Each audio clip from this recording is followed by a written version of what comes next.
আজমিরিগঞ্জের কাছে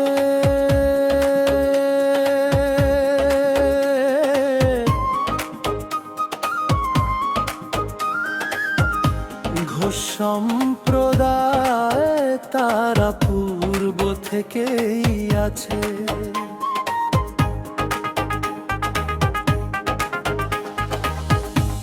গ্রাম্য ভাষায় ঘোষ বলে লেখে তারা গো, দধি দুগ্ধের কারবার করে তাদের রূপ। সেই সময় ছিল তারা 200 ঘর, 6 কুড়ি জল সুখা গ্রামে বাকি আগো। দধি দুগ্ধ নিয়ে সবাই নৌকায় আসিত, কালনির পারে দোকান করে তারা বসিত। দধি দুগ্ধ নিয়ে সবাই নৌকায় আসিত, কালনির পারে দোকান করে তারা বসিত।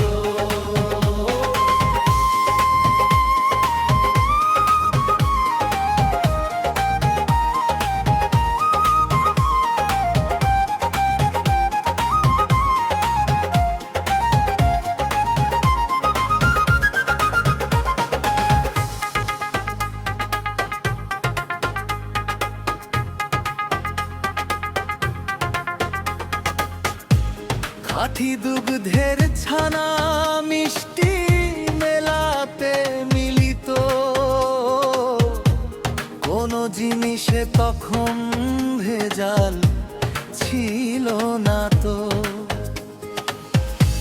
ছানার মিষ্টি চিড়া মুড়ি দধি দুগ্ধ পাইতো, নদীর পারে বসে মানুষ ইচ্ছা মতো খাইতো। মিষ্টির ঘরে দোকানদারে বসার স্থান দিত, খরিদ করে খাইতো আর বাড়ির জন্য নিত। 1 পয়সার মাটির পাতিল খরিদ ভরিয়া মিষ্টি নিত বাড়ির জন্য পাতিল ভরিয়া। ছানার মিষ্টি চিড়া মুড়ি দধি দুগ্ধ পাইতো, নদীর পারে বসে মানুষ ইচ্ছা মতো খাইতো।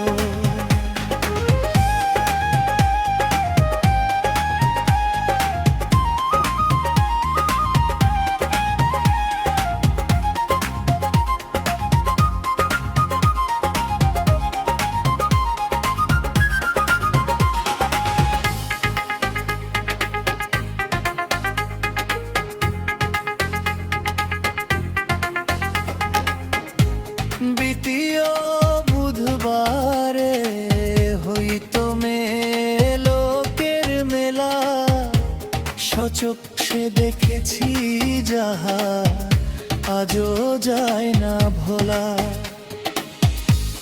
এলাকার হিন্দু সবাই ধর্মীয় ভাবুক, আসতো এদিন হাজার হাজার হিন্দু মেলো। এর মধ্যে কারো কোনো মানস থাকিলে ভক্তিভাবে স্নান করিত কালনির কালো জলে। দ্বিতীয় বুধবারে হইতো লোকের মেলা, সচক্ষে দেখেছি যাহা আজও যায় না ভোলা।